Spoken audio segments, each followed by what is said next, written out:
Okay, students. Good evening. Good evening to all. Let me continue again the questions on properties of determinant. In the last video, I have explained 6 questions, simple questions. Now I will take some more questions. The question is evaluate the determinant. In every question, you are evaluating the determinant without actual expanding. All of you see how we'll do this. In the first row you have 2, 3, 4, second row 5, 6, 8, third row 6x, 9x, 12x. अगर हम इसको normal expand करेंगे तो answer आएगा, but without expanding we are applying the property to find the value. If you observe in the third row, x is common, again 6, 9, 12. There is a factor 3 in every number, so we can take 3x common. तो वो हम लिखेंगे take 3x common from R3. From R3 take 3x common. जब हम 3x common लेंगे what we will gate, 3x तो common जाएगा. After taking 3x common, first row second row will remain same. 2, 3, 4, 5, 6, 8. This becomes 2, this becomes 3, this becomes 4. Now this becomes very easy. Why? Because R1 is 2, 3, 4, R3 is also 2, 3, 4. Since R1 R3 identical, so the value of this determinant should be 0 into 3x से, तो answer will be 0. ठीक है. फिर you see this question. In the third column you have 1, 1, 1. In the first row you have a power x plus a power minus x square. Here you have a power x minus a power minus x square. In the second row, third row, same terms are written. In the second row x is replaced by y. In the third row x is replaced by z. तो इसमें हम क्या करेंगे, देखो, you remember algebra formula. ये शायद ऐसे लिखा गया है alpha plus beta whole square. ये लिखा है अल्फ़ा माइनस बीटा का whole square. There was a formula in school we were frequently using alpha plus beta का square and alpha minus beta का square. अगर मैं इन दोनों को सब्ट्रैक्ट करूँगा, I think 4 अल्फ़ा बीटा आएगा. ठीक है, you note this formula. Alpha plus beta का square minus alpha minus beta का स्क्वायर इज 4 अल्फ़ा बीटा. तो इसको ऐसे पढ़ो, अल्फ़ा प्लस बीटा का स्क्वायर, ये अल्फ़ा माइनस बीटा का स्क्वायर. अभी मैं प्रॉपर्टी अप्लाई करूँगा. क्या ये C1 है, ये C2 है, ये C3 है.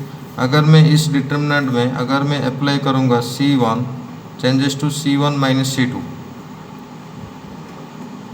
अगर इस डिटर्मिनेंट में हम ये प्रॉपर्टी अप्लाई करेंगे C1 माइनस C2, ये C1 का पहला एलिमेंट, ये C2 का पहला एलिमेंट, ये दोनों माइनस होगा. तो रिजल्ट क्या है, 4 अल्फ़ा बीटा. मतलब इधर क्या आएगा, 4 अल्फ़ा में a पावर x है, बीटा में a पावर माइनस x है. नीचे इन टर्म्स ऑफ y लिखेंगे 4 a power y into a power minus y. उसके नीचे लिखेंगे 4 a power z into a power minus z. Column 2 column 3 will remain same. ये वैसे ही लिखा जाएगा. I am not writing. Column 2 में जो है वो इधर लिखेंगे, कॉलम 3 में तो 1, 1 है वो इधर लिखेंगे. अभी देखो a power x into a power minus x कितना आएगा, 1 आएगा. a power x into a power minus x 1 आएगा. मतलब I can cancel this 2 because this is becoming 1. 4 into 1 4 होगा. वैसे ये भी 4 होगा, ये भी 4 होगा. अभी देखो इस कॉलम से अगर मैं 4 कॉमन ले जाऊंगा, 4 कॉमन ले जाऊंगा, इधर 1, 1, 1 आएगा.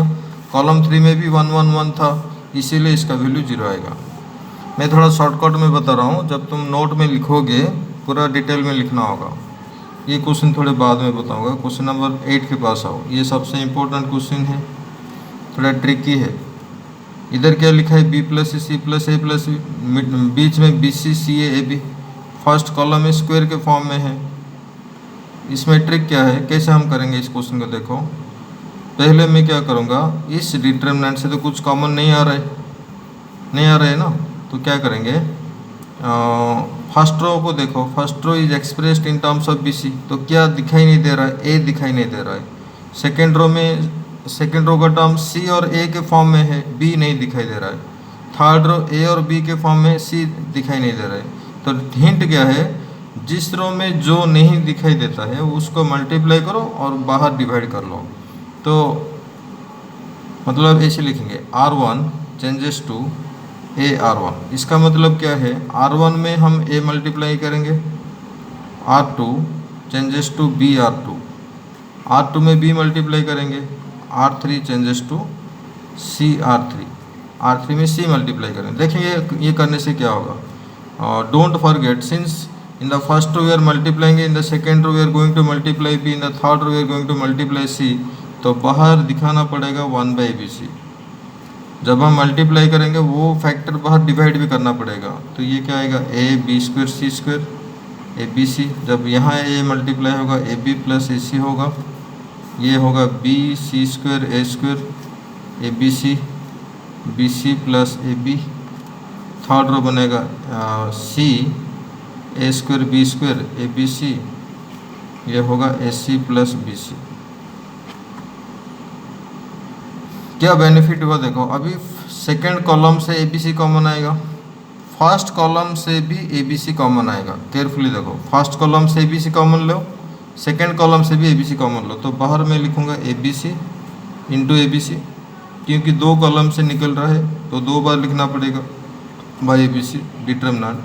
तो जब हम फर्स्ट कॉलम से ABC कॉमन लेंगे, यहाँ शायद BC रहेगा, यहाँ शायद CA रहेगा, थर्ड में AB रहेगा, इधर आएगा 1 1 1, ये होगा AB plus AC, BC plus AB, AC plus BC, इधर ABC कैंसिल। अभी देखो ये शायद हो जाएगा, अभी इजी हो गया ना। अभी हम क्या करेंगे, फर्स्ट कॉलम को लेकर थर्ड कॉलम में ऐड करेंगे। ऐड करने का फ़ायदा क्या होगा, ये टर्म बनेगा AB plus BC plus AC, ये भी बनेगा AB plus BC plus AC, ये भी बनेगा AB plus BC plus AC। Then we will take that common outside, then we will get 1 1 1 in the third column. तो बीच में तो सेकंड कॉलम में तो 1 1 1 है ना, तो that will give us 2 column identical. तो अभी मैं खाली लिख रहा हूँ, apply C3 changes to C3 plus C1. You can also apply C1 changes to C1 plus C3. Either you add this here or you add this here. C1 में C3 add करो, नहीं तो C3 में C1 add करो, so that every element will be same and that same element will be taken outside.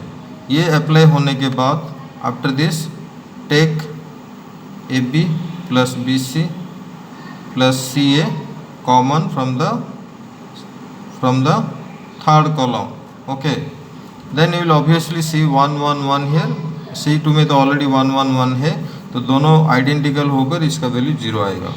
तो almost every question का हमारा answer 0 ही आ रहा है, but you try to catch the concept, कैसे कॉन्सेप्ट से अप्लाई करके हम कर रहे हैं। देन क्वेश्चन नंबर 10 को देखो, 9 भी बताऊंगा। 10 क्या है, 10 में क्या है, 41 1 5 79 79 89 53। अगर एग्ज़ाम मतलब जनरली एग्जाम में क्या पूछा जाएगा, विदाउट एक्सपांडिंग इसका वैल्यू निकालो। एक्सपांड करेंगे तो डेफिनेटली आंसर आएगा, बट वो थोड़ा टाइम लगेगा। ऑब्जर्व करो, इधर 5 लिखा है, इधर 41 लिखा है। इस 41 में 40 होगा ना, 40 प्लस 1 होगा, तो 5 का 8 टाइम इधर है, 40 प्लस 1, ये जो 1 है ना, ये इधर प्लस 1 होकर है, ऐसे सोचो। 5 टाइम 80 कितना होगा, 40। वैसे 9 टाइम 8 कितना होगा, 72 होगा। तो 79 में से 72 अगर घटेंगे तो कितना बच रहा है, 7, वही 7 इधर है। तो मैं क्या लिख रहा हूँ, apply C1 changes to C1 minus 8C3। थोड़ा पहले तो दिक्कत लगेगा इस चैप्टर, बट प्रैक्टिस करोगे, सेम क्वेश्चन ही प्रैक्टिस करोगे तो समझ में आएगा। जब हम इसका 8 टाइम माइनस करेंगे, फ़र्क क्या पड़ेगा, C3 का 8 टाइम अगर C1 में माइनस होगा, इसका 8 टाइम मैंने क्यों सोचा, क्योंकि 8 टाइम जब मैं लूँगा ये 40 होगा, 40 अगर 41 से अगर 40 माइनस होगा तो 1 बचेगा। शायद ये तो कॉलम आइडेंटिकल दिखेगा, इसलिए मैंने इसे कर रहा हूँ। 8C3 लेंगे तो इधर 1 आएगा, ये शायद 8 9 जो 72 इधर माइनस होगा तो 7 आएगा। 8 3 20, सॉरी ये कितना है, 29 होगा, ये 29 है, सॉरी ये 29, ठीक है। 8 3 24 अगर इधर माइनस होगा तो 5 होगा। बीच में 1 7 5 है, 5 9 3 है, तो these 2 columns are identical, which will be 0। In the next video I will explain question number 9 and question number 9 and question, एक ही सेम नंबर हो गया, कुछ अलग होना चाहिए, ये 2 क्वेश्चन बताऊंगा। Thank you.